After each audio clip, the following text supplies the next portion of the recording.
Hallelujah. 5-6 ವರ್ಷದ ಕೆಳಗ ಭಯಂಕರವಾದ ರೋಗ, ವ್ಯಾಧಿ, ಕಷ್ಟ, ಕಣ್ಣೀರದಲ್ಲಿ ಮುಳುಗಿ ಹೋಗಿದ್ದ ಬೇರೆ ನಾನು. ಹಾಲೆಲೂಯ. ಹಿಂದೂ ಕುಟುಂಬದಲ್ಲಿ ಹುಟ್ಟಿ ಹಿಂದೂ ಕುಟುಂಬದಲ್ಲಿ ಬೆಳೆದಿ ವಿಗ್ರಹ ಆರಾಧನೆ ಮಾಡುವಂತ ವ್ಯಕ್ತಿ ನಾನಾಗಿದ್ದ. ಏಸಪ್ ಯಾರು ಎಂಬುದು ನನಗೆ ಗೊತ್ತಿದ್ದಿಲ್ಲ. ಚರ್ಚಿಗೆ ಯಾಕೆ ಹೋಗ್ತಾರೆ ಎಂಬುದು ನನಗೆ ಗೊತ್ತಿದ್ದಿಲ್ಲ. ಈ ಲೋಕ, ಪರಲೋಕ, ಭೂಲೋಕ ಆಳುವಂತ ದೇವರು ಯಾರು ಎಂಬುದು ನನಗೆ ಗೊತ್ತಿದ್ದಿಲ್ಲ. ಈ ಸೃಷ್ಟಿ ಯಾರು ಮಾಡ್ಯಾರ ಎಂಬುದು ನನಗೆ ಗೊತ್ತಿದ್ದಿಲ್ಲ. ಆತನು ಯಾರು ಎಂಬುದು ನನಗೆ ಗೊತ್ತಿದ್ದಿಲ್ಲ. ಇವತ್ತು ಒಂದ್ ವೇಳೆ ನನ್ನ ಹಾಗೆ ನಿನ್ನ ರೋಗದಲ್ಲಿ, ಕಷ್ಟ, ವೇದನೆ, ಶೋಧನೆಯಲ್ಲಿ ಪ್ರಯಾಣ ಮಾಡ್ತಾ ಇದ್ದಿರ್ಬೇಕು. ನಿಜವಾದ ದೇವರು ಯಾರನ, ಪರಲೋಕ ಭೂಲೋಕ ಆಳುವಂತ ದೇವರು ಯಾರ, ಈಗ ಈ ಭೂಮಿ ಆಕಾಶವನ್ನು ಸೃಷ್ಟಿ ಮಾಡಿದಂತ ದೇವರು ಯಾರ ಅಂತ ಹೇಳಿ ಒಂದು ವೇಳೆ ನಿನಗೆ ಗೊತ್ತಿರಲಿಕ್ಕಿಲ್ಲನು.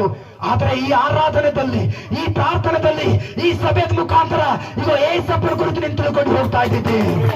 ಹಾಲೆಲೂಯ.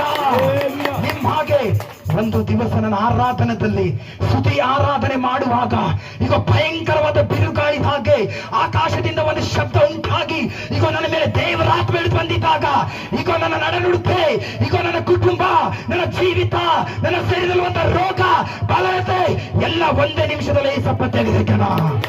ಹಾಲೆಲೂಯ. ಹಾಲೆಲೂಯ. ಆತನ ಮಾತಿನಿಂದ ಭೂಮಿ ಆಕಾಶವನ್ನು ಸೃಷ್ಟಿ ಮಾಡ್ಯಾನ. ಆತ ಒಂದು ಮಾತಾಡಿದ್ರೆ ಸಾಕು ಪ್ರೇರಿ, ನಿಮ್ಮ ರೋಗ ಬಿಟ್ಟು ಹೋಗ್ತದ, ನಿಮ್ಮ ಜೀವಿತ ಮಾರ್ಪಡ್ತದ, ನಿಮ್ಮ ಕುಟುಂಬ ಮಾರ್ಪಡ್ತದ. ನೀನ್ ಅನ್ಕೋತಾ ಇದ್ದಿರ್ಬೇಕು, ಓ ಕುಡಿಕತ್ತಲ್ಲಿರುವಂತ ಯಜಮಾನನ ಈಗ ನೋಡ್ಬೇಕಾದ್ರೆ ಕುಟುಂಬದಲ್ಲಿ ಸಾಲದಲ್ಲಿ ಮುಳುಗಿ ಹೋಗ್ಯದ ಕುಟುಂಬ ಅಂತ ಹೇಳಿ ನೀನು ಅನ್ಕೋತಾ ಇದ್ದಿರ್ಬೇಕು. ಆದ್ರೆ ದೇವರು ಹೇಳ್ತಾ ಇದ್ದಾನ, ನಿನಗೆ ಒಂದು ಕಾಲ ಅದ, ನಿನಗೆ ಒಂದು ಸಮಯ ಅದ. ಹಾಲೆಲೂಯ. ನನ್ನ ಬಹಳ ಎದುರು ನೋಡಿದೆ. ನನಗೆ ಯಾರಾದ್ರೂ ಬಿಡುಗಡೆ ಮಾಡೋರು ಹರನ. ಅನೇಕ ಹಾಸ್ಪಿಟಲ್ ಅಲ್ಲಿ ದಾಡಿದೆ, ಯಾವ ಹಾಸ್ಪಿಟಲ್ ನನಗೆ ಟ್ರೀಟ್ಮೆಂಟ್ ಸಿಕ್ಕಿಲ್ಲ. ಹೈದರಾಬಾದ್ ಅಲ್ಲಿ 2 ವರ್ಷ ನಾನು ಅಲ್ಲೇ ದಾಡಿದೆ. ಹೈದರಾಬಾದ್ ಅಲ್ಲಿ ಡಾಕ್ಟರ್ ಹೇಳ್ಯಾನ, ನೀನು ಸಾಯುವರೆಗೂ ಟ್ಯಾಬ್ಲೆಟ್ ತಗೋತಾನೆ ಇರಬೇಕು. ಹಾಲೆಲೂಯ. ನಮ್ಮ ತಂದೆ ತಾಯಿಗಳು ನನ್ನ ಕೈ ಕಾಲು ಹಿಡ್ಕೊಂಡು ನೋಡ್ಲತ್ತಾರ, ಅಳ್ಳತ್ತಾರ, ಕಣ್ಣೀರಿನಿಂದ ಅಳ್ಳತ್ತಾರ, ಕಂಡ ದೇವರಿಗೆ ಹರಕೆ ಮಾಡ್ಕೊಳತ್ತಾರ, ಬೇರೆ ಬೇರೆ ದೇವತೆಗಳಿಗೆ ಹರಕೆ ಮಾಡ್ಲತ್ತಾರ. ಓ ನನ್ನ ಮಗನಿಗೆ ನೀನು ಕಾಪಾಡಲೇ, ನೀನು ಸತ್ಯ ದೇವರಾದ್ರೆ ನನ್ನ ಮಗನಿಗೆ ಕಾಪಾಡ ಅಂತೇಳಿ ಅನೇಕ ದೇವರುಗಳಿಗೆ ಹರಕೆ ಮಾಡ್ಕೊಳತ್ತಾರ. ಆದ್ರೆ ಯಾವ ದೇವರು ಬಂದು ಕಾಪಾಡಿಲ್ಲ. ಆತನ ಒಬ್ಬತ್ತು ಬಂದು ನನಗೆ ಕಾಪಾಡಿನ. ಆತನ ಹೆಸರು ನಜರೇತಿನ Yesu Krista.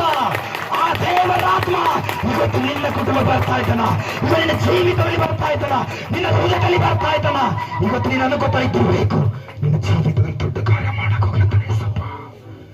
Hallelujah. Hallelujah. ಜೋರಗಳು hallelujah. ಸತ್ಯ ವೇದದಲ್ಲಿ ಅನೇಕ ಭಕ್ತರು